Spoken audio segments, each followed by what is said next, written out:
Buletin Utama 2 Desember 2023 bersama saya, wartawan Anda, Hadis. Teruskan bersama saya.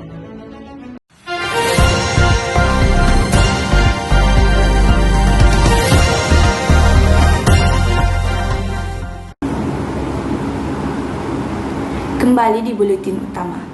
Assalamualaikum dan salam sejahtera.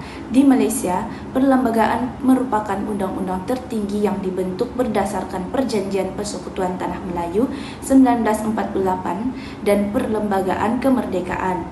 Undang-undang bertulis ini telah diperkenalkan sebagai Perlembagaan Malaysia pada 16 September 1963 bersamaan dengan Hari Malaysia. Negara lain seperti Jerman, Australia, dan Kanada juga mempunyai perlembagaan persekutuan yang menjadi undang-undang tertinggi dalam membentuk negara masing-masing. Bahkan, perlembagaan bertulis yang pertama di dunia telah dirangka dan dikenali sebagai Piagam Madinah. Ia merupakan langkah yang menetapkan hubungan rakyat dengan entiti pemerintahan negara yang dipersetujui bersama. Undang-undang ini juga mewujudkan sempadan antara kuasa persekutuan dengan badan eksekutif dan badan perundangan. Oleh itu, wajar untuk dibincangkan sejauh manakah perlembagaan negara mampu membentuk perpaduan masyarakat berbilang bangsa.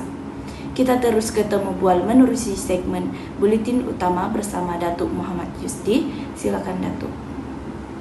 Terima kasih kepada Raga Sri Pentas. Hari ini saya berada di Politeknik Kota Kinabalu berkaitan untuk menambah beberapa pelajar politeknik berkaitan perlembagaan sebagai tiang seri perpaduan. Untuk pengetahuan Anda, ahli falsafah Undang-Undang Rom, Marcus Aurelius Cicero pernah menyatakan kebahagiaan sesebuah masyarakat itu bergantung kepada kepatuhan setiap individu terhadap undang-undang. Pernyataan itu jelas menggambarkan hubungan sesama manusia tidak boleh berlaku dengan sempurna jika tiada peraturan dan undang-undang.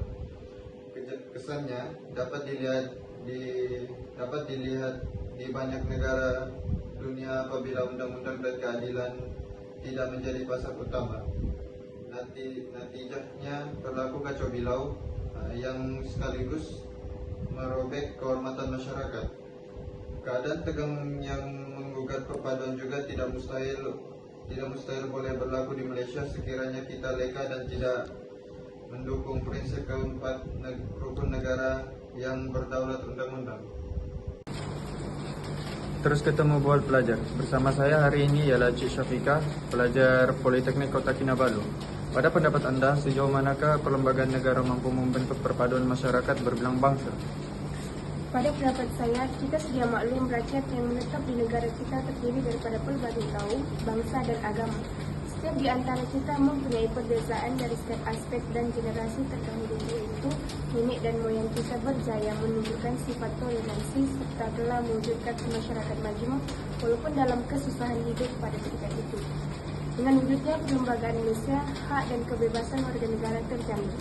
Sebagai contoh, warga negara Malaysia berhak mendapat perlindungan yang sama rata daripada pihak berkuasa seperti polis, tentera supaya keselamatan diri dan negara terjamin. Izharnya, undang-undang bertulis ini mustahak dalam memastikan setiap ahli masyarakat menjaga tata tertib dan menghormati hak masing-masing dalam menjalani kehidupan di Malaysia. Baik, terima kasih Cik Syafiqah. Kita akan beralih kepada pelajar kedua yaitu Encik J. Apakah anda setuju dengan perlembagaan yang dianggap sebagai tiang seri perpaduan? Pada pendapat saya, perlembagaan persekutuan yang sangat ditekankan ialah bahasa kebangsaan negara ini. Para pemimpin negara menyadari bahawa perlu diwujudkan bahasa kebangsaan sebagai wadah komunikasi atau bahasa pertuturan umum dan bahasa resmi negara bagi menyatupadukan rakyat yang terdiri daripada pelbagai kaum.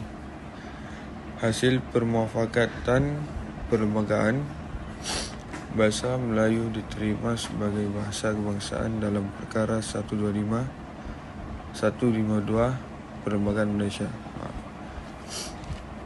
Bersefahaman menjadikan bahasa Melayu sebagai bahasa kebangsaan, tidak menjejaskan penggunaan bahasa ibunda kaum-kaum yang lain,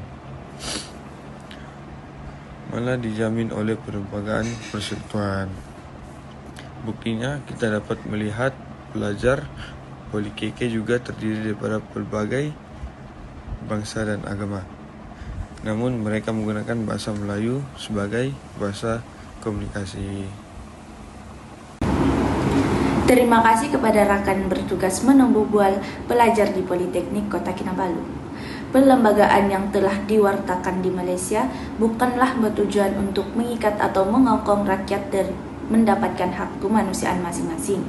Namun, tujuan perlembagaan itu diwujudkan adalah untuk membentuk kerjasama dan mencapai keharmonian dalam kalangan masyarakat.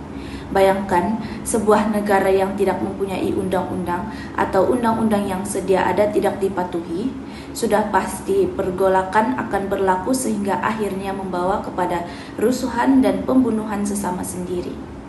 Dalam usaha mengekalkan keharmonian sesebuah negara, setiap rakyat perlu memupuk sikap hormat menghormati, toleransi, kerjasama antara satu kaum dengan kaum yang lain.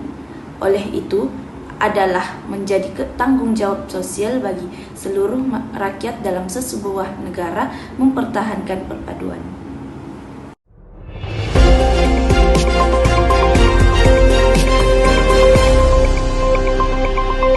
Audio Jungle.